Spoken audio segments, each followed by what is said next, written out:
સો પાઇવોટમાં આપણે શું શીખ્યા હતા સ્ટાર્ટિંગમાં? ટેબલ રેડી કરી લેવાનો, ડેટ વ્યવસ્થિત લખેલી હોવી જોઈએ, જે રિપીટ થવી જોઈએ, નામ લખવાનું, એ નામ પણ રિપીટ થયેલા હોવા જોઈએ.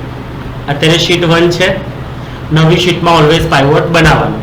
ઓકે, શું કરવાનું? ડેટા સિલેક્ટ કરો, ઇન્સર્ટમાં જાઓ અને પાઇવોટ અને ન્યૂ વર્કશીટ લઈને ઓકે કરી લેવાનું. ઓકે કરશો, નવી શીટ આવી જશે. બોક્સમાં ક્લિક રાખો, અહીંયા ડેટ પર સ્ટાર્ટિંગમાં ક્લિક કરવાનું નહીં. સ્ટાર્ટિંગમાં ઓલવેઝ હું કોઈ પણ એક્સરસાઇઝ આપું એમાં નામની કોલમ હોય એટલે કે નેમની, તો ઓલવેઝ પહેલા ક્લિક શેના પર થાય? નેમ પર. એટલે જે નામ આપણે રિપીટ કરીને લખ્યા હતા એક વાર આવી ગયા જુઓ. પછી આપણે શું લીધું અહીંયાથી નીચે? Visiting charge. તો વિઝિટિંગ ચાર્જનું ટોટલ આવી ગયું, રિપેરિંગ ચાર્જનું આવી ગયું, ઇન્સ્ટોલેશન ચાર્જનું આવી ગયું. ડન. પછી મારે અહીંયા ત્રણેયનું ટોટલ શોધવું હતું એટલે આ ત્રણેયને સિલેક્ટ કરીને પ્લસ એક ચોથી એક્સ્ટ્રા કોલમ સિલેક્ટ કરી અને હોમમાં જઈને ઓટોસમનો યુઝ કરવાનો છે. ક્લિક કરવાનું અને અહીંયાથી ક્લિક કરીને એને ડ્રેગ કરી લેવાનું. તો મને કોઈ એવું પૂછે કે વિઝિટિંગ ચાર્જથી ટોટલ હું કેટલું કમાયો, તો અહીંયાથી મને ખબર પડી જશે 3440 રૂપિયા. બહાર ક્લિક કરશો, આ પાઇવોટ ફિલ્ડ ગાયબ થઈ જશે. ફરી અંદર પાઇવોટમાં ક્લિક કરશો, આવી જશે. બધા પર ક્લિક થઈ જાય, છેલ્લે ડેટ પર ક્લિક કરવાનું. એટલે ડેટ પર ક્લિક કરીશ તો મને ખબર પડશે કે અજય નામનો વ્યક્તિ કઈ કઈ તારીખે આવ્યો તો મારા બિઝનેસમાં સર્વિસ લેવા. જુઓ, હવે છેલ્લે શું કરવાનું? ડેટ પર ક્લિક કરવાનું. યાદ રહેશે ને? નેમ ઓલવેઝ પહેલા. સો હવે હું ડેટ પર ક્લિક કરીશ એટલે જુઓ અહીંયા મને મંથ દેખાઈ ગયા કે અજય આવ્યો છે એપ્રિલમાં, મેમાં, જૂનમાં અને ઓગસ્ટમાં. પછી દીપ આવ્યો છે એપ્રિલ, મે અને જૂનમાં, ઓગસ્ટમાં આવ્યો નથી. નીચે જશો, અહીંયા બાયફર્કેશન્સ આવી જશે. ખબર પડી? ક્લિયર છે? અહીંયા મેં ડાયરેક્ટ ડેટ પર ક્લિક કર્યું હતું. હવે હું ડેટ પર ડાયરેક્ટ ક્લિક નહીં કરું, ક્લિક હટાવી દો પહેલા.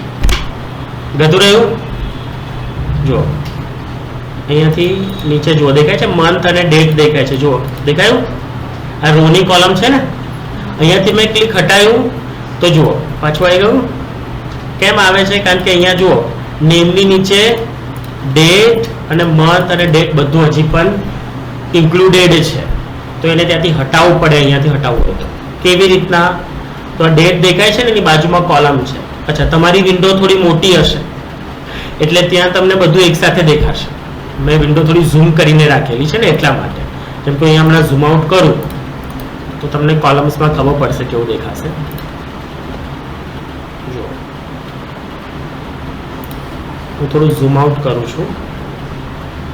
ઓકે, ઝૂમ આઉટ થયું. હવે એક્સેલમાં જુઓ, થઈ ગઈ ને મોટી કોલમ. એટલે બહુ ઝૂમ કરેલું હશે તો કોલમ નાની દેખાશે. તમારામાં તો ઝૂમ કરેલું હોય નહીં એટલે આ જે વિન્ડો છે મોટી દેખાશે. તો જુઓ અહીંયા તમે ફટાફટ જોઈ શકો છો, છે ને? તો આજે ડેટ મારે જોઈતી નથી તો એના બાજુમાં જુઓ એરો છે, દેખાયું? ત્યાં ક્લિક કરશો એટલે અહીંયા લખ્યું છે રિમૂવ ફિલ્ડ. ત્યાં ક્લિક કરીને તમે રિમૂવ પણ કરી શકો છો. નામને રિમૂવ કરવાનું નહીં, એના સિવાય જેટલું દેખાય છે બધું રિમૂવ કરી લો. દેખાય છે સાઈડમાં રિમૂવ થતું જાય છે ને બધું? ગયું ને? ક્લિયર? પાછું લાવું છે, સીધું ડેટ પર ક્લિક કરો. આવી ગયા ને પાછા મંથ? ફરીથી કરી નાખવું છે. ફરી એકવાર રિવિઝન કરીએ. નેમને છોડી દેવાનું, રાઈટ?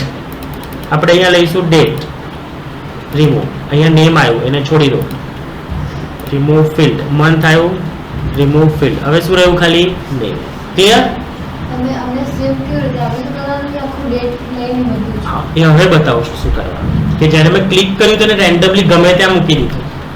એવું ગમે ત્યાં મૂકે તો ચાલે નહીં. આપણે ડેટ કેમ લખી છે એકચ્યુઅલી સમજાવું કે મારે એવું જોવું છે કે 1 એપ્રિલના કોણ આવ્યું હતું, તો 1 એપ્રિલ ફિલ્ટર કરવું છે, 1 મે ફિલ્ટર કરવું છે, એવું કરવું છે મારે. શું કરવું છે? ફિલ્ટર. એટલે પાછું ઝૂમ કરી લઉં છું. તો આપણે શું કરવાનું છે? અહીંયા જો તમને ફિલ્ટર લખેલું દેખાય છે, દેખાયું? ફિલ્ટર, કોલમ, રો અને વેલ્યુ. ફિલ્ટર, કોલમ, રો અને વેલ્યુ. તો રોમાં શું છે? જુઓ નામ દેખાય છે એટલે રોમાં નેમ આવી ગયા. કોલમમાં વેલ્યુઝ એટલે કોલમમાં બધી વેલ્યુઝ આવી ગઈ.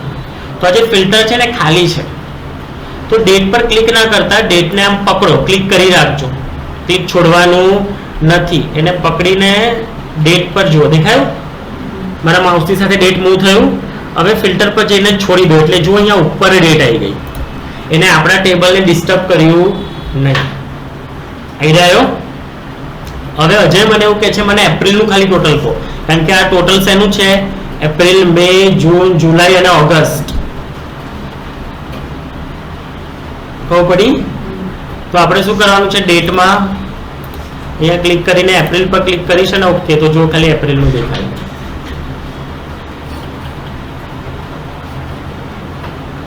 પડી ખબર? ઓકે, આટલું જ રાખું છું. આ ડેટ પ્રમાણે તમારે ફિલ્ટર કરવાનું છે.